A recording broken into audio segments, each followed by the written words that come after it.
Trilhas da Libertação. Palavras de Manuel Filomeno de Miranda. O mundo corporal é plasmado pelo espiritual, onde a vida é pulsante, permanente, original. Necessário ao processo de reencarnação, reflete o estágio no qual se encontram aqueles que o habitam, razão essa que torna o planeta terrestre um educandário de provas e expiações. Verdadeiro laboratório onde se operam transformações de comportamento moral do ser, pelo fixar das experiências edificantes, sofre os inevitáveis choques decorrentes das lutas que se travam nos círculos que o compõem, da mesma forma que se beneficia com as contribuições elevadas daqueles que trabalham em favor do seu progresso. Na generalidade, tudo quanto sucede na esfera física tem origem na realidade espiritual, tornando-a um mundo de efeitos no qual as ocorrências se desencadeiam sob as mais variadas injunções. Como é natural, sendo seus habitantes atuais, na sua quase totalidade, homens e mulheres que antes transitavam pelas suas sendas, ora em busca de reabilitação dos compromissos infelizes e das ações ignóbeis, aqueles que não tiveram ensanchas de retornar continuam vinculados a quem os prejudicou, dando prosseguimento a pugnas odientas e insensatas, até quando lhes luza a misericórdia de Deus, despertando uns e outros para a mudança de atitude. Nesse conflito que se estende há milênios em face do primitivismo, ainda predominante na maioria dos seres humanos, destaca-se a providencial manifestação do divino amor, que se expressa mediante a abnegação, o devotamento e o sacrifício dos espíritos tutelares que investem as suas mais expressivas e melhores conquistas intelecto-morais para dirimir-lhes a infrene perseguição, acalmar-lhes o ânimo e estabelecer acordos de paz.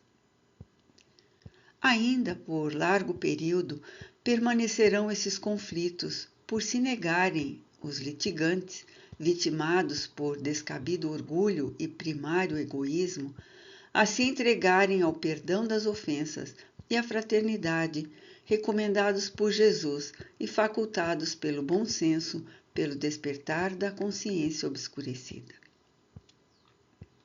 Enquanto não ocorre essa alteração de conduta, tramas sórdidas, armadilhas hábeis, traições infames são trabalhadas nas esferas inferiores contra as criaturas que, inadvertidas e descuidadas, tombam nas inumeráveis justas a que são empurradas ou que defrontam pelo caminho de ação cotidiana.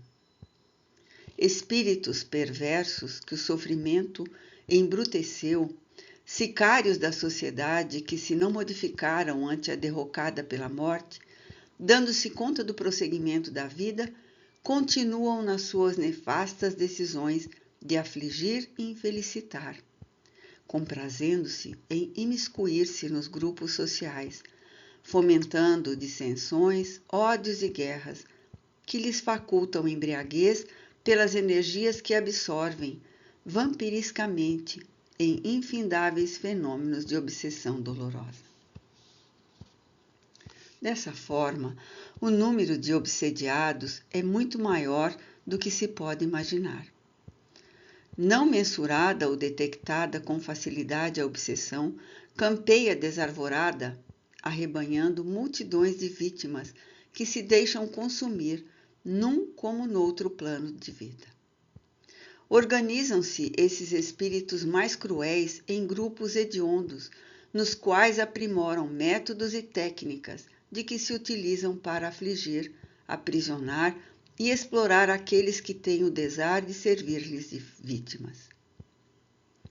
Qual ocorre na Terra, e nesta em escala menor, as sociedades que controlam o crime e o vício no além são as responsáveis pelas congêneres no planeta, sendo que alguns dos seus chefes e condutores são procedentes das originais, aquelas que permanecem na erraticidade inferior.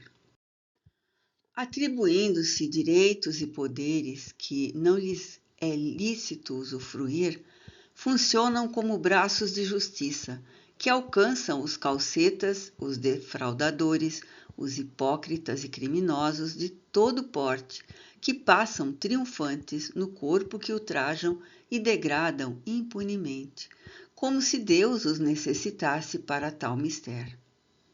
Porque não podem anular a consciência de culpa neles mesmo inscrita, ao desencarnarem, despertam na paisagem que lhes é própria, com a qual sintonizaram, presas daquelas a quem se vincularam.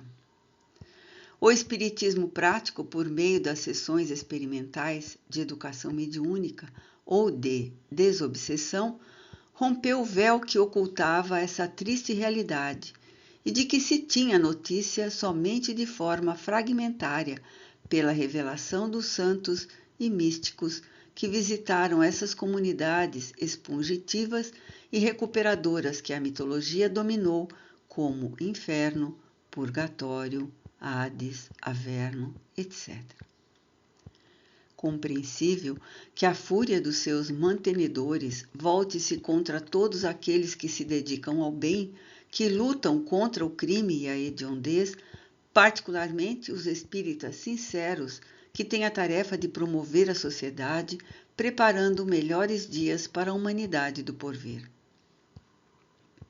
Da mesma forma, agem contra os médiuns, que são os instrumentos da revelação desses antros de vergonha e horror, tentando explorá-los psiquicamente, desmoralizá-los para, de sorte, anularem o efeito das suas informações libertadoras.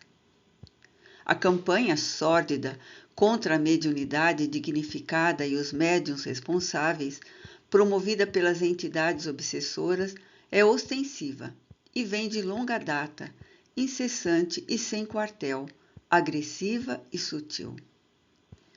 Não poucas vezes, esses irmãos profundamente infelizes se atreveram a arremeter contra Jesus, que os submeteu com a sua superioridade, advertindo-nos, desde então, a respeito deles e das suas insinuações malévolas.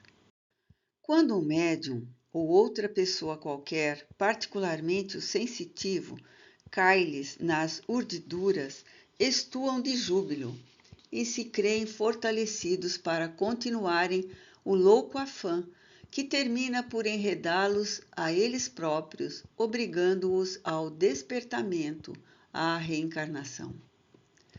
Para lidar com esses cultivadores do mal, espíritos nobres renunciam a estâncias superiores a que têm direito, a fim de mergulharem nas sombras terrestres e, mais ainda, nos pauís e crateras, onde homisiam para esclarecê-los, libertá-los, amá-los e socorrer aqueles que lhes padecem a perseguição.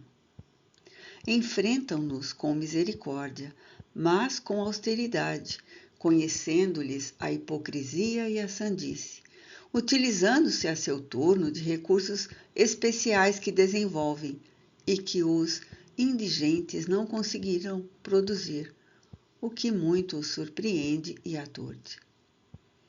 A presente obra estuda algumas dessas técnicas e lutas pela libertação dos seres de si mesmos, de suas mazelas e imperfeições, em experiências valiosas e também como forma de contribuição para o esclarecimento de uma medicina holística para o futuro, que considere o ser humano como espírito, perispírito e matéria.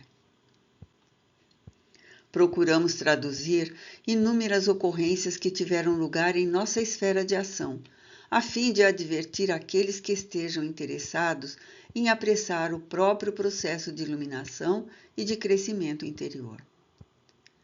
Pelas trilhas da libertação, avançamos no rumo da grande luz, até o momento da plenificação que nos aguarda.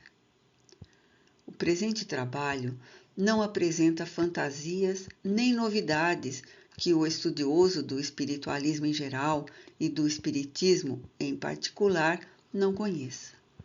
Confirmando outras experiências já narradas, convida à meditação, à conduta saudável, à vivência dos postulados ético-filosófico-morais da doutrina espírita e do Evangelho de Jesus. Feliz por nos havermos desincumbido da tarefa a que nos propusemos, exoramos a proteção de Jesus para todos nós, trabalhador incipiente que ainda me reconheço ser. Manuel P. de Miranda, Salvador, Bahia, 20 de setembro de 1995.